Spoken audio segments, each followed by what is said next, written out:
There's no other way to put it. I think dive watches are boring. Some of you might have realised that I don't review many dive watches on the channel, and that's just because I just don't really like them. Too many of them are just cookie cutter watches that just copy, the designs of other watches. And even the ones that are original are still just a little bit lifeless. Same colours, same dial designs, same case shapes. It's almost impossible these days to make a dive watch that feels even somewhat original. Now don't get me wrong, there are a few micro brand options out there that I think are compelling dive watches, but they're for me, few and far between. So that's why I don't review many divers on the channel. However, today, I'm going to be reviewing a dive watch that is not only original, it's fun, it's quirky, but it's also insane value for money. Movement, quality, design, this watch has everything. And this isn't an AliExpress watch, this is a genuine micro brand that's been going for a lot of years now. They've created a diver that doesn't feel like anything else, and genuinely something that when I got sent the press release for this one, got me excited to get it in for review, which doesn't happen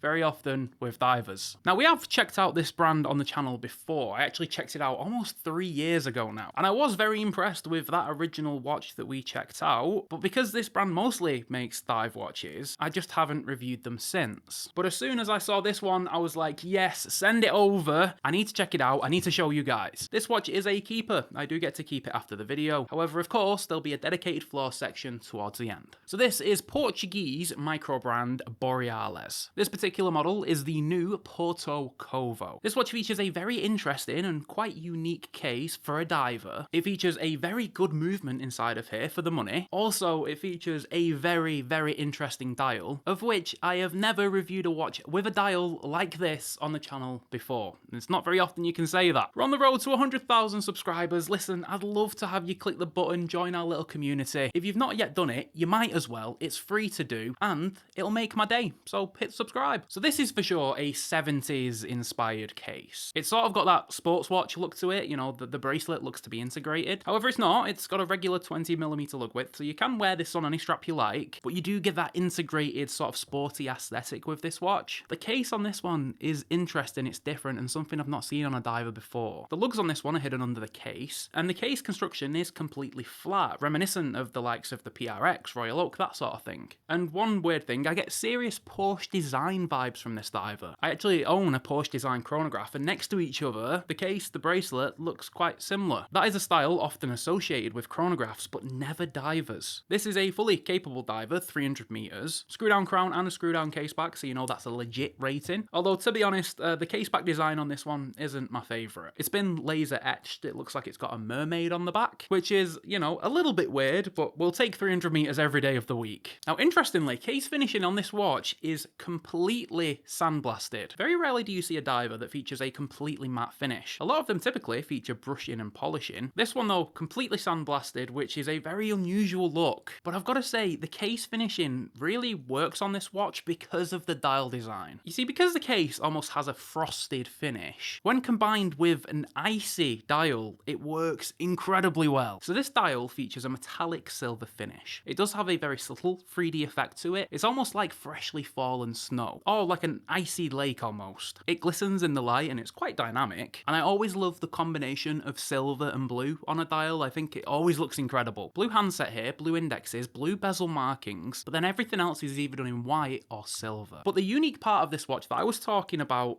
is those indexes. You see, these aren't your typical indexes that you'll find on 99% of other dive watches. These indexes are floating above the dial. They connect up to the chapter ring at an angle, then they're raised upwards to almost sit directly below the sapphire glass, which is an incredibly weird viewing experience. Because the indexes are so high on this watch, the hands actually travel beneath them. It is a very weird look to see those hands beneath the indexes. It almost looks like an optical illusion. It's very, very strange. But because those indexes are against the glass and there's a very dark handset on this one, contrast here is excellent, therefore legibility here is also excellent. You will not have a single problem reading the time on this one. Now, when I was looking at this watch, I didn't know that it had a ceramic bezel. Looking at it, it looks like something else. The bezel finish almost looks like a mother of pearl, because when playing with it against the light, you almost get like a little bit of a rainbow colour in there, but this is just a white ceramic bezel with a circular brush. The bezel here is quite thin, certainly thinner than a regular diver, but it does feature features some blue bezel markings which contrasts really well. This watch uses BGW9 looms, so you get a beautiful blue glow, and the low light experience here is fantastic. Again, because those indexes are off the dial, they really do punch through, and even though there's not tons of loom on that handset, it glows strong, it lasts for a long time. And even though this watch does have quite an unusual case, it does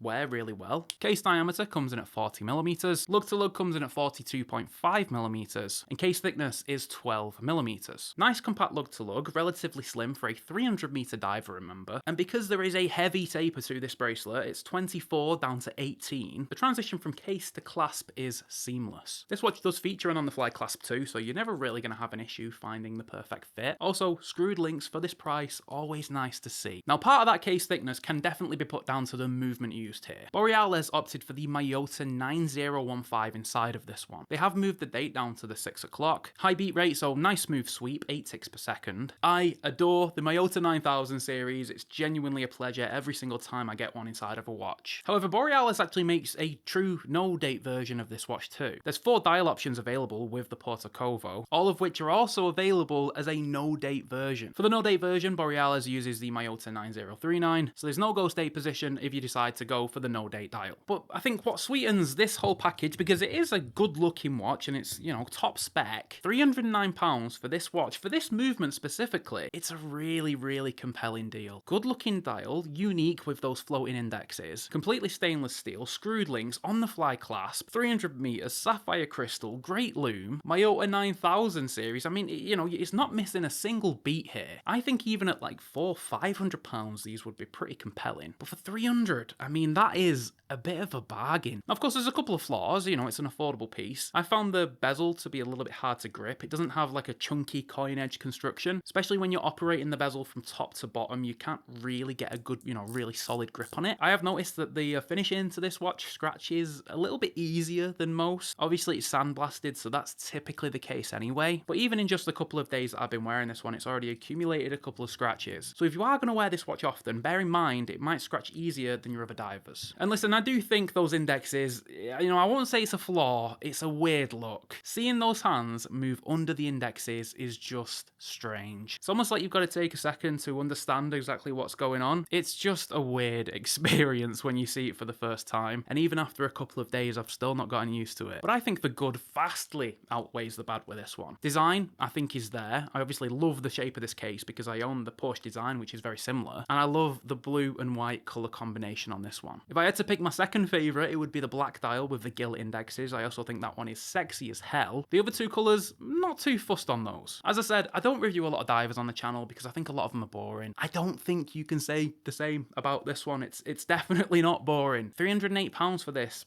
Yeah, that's a good deal. You'll of course find the link for this watch below. Go and check out the other colours. Thank you so much for watching. Please like and subscribe. I'll catch you in the next one. Bye for now.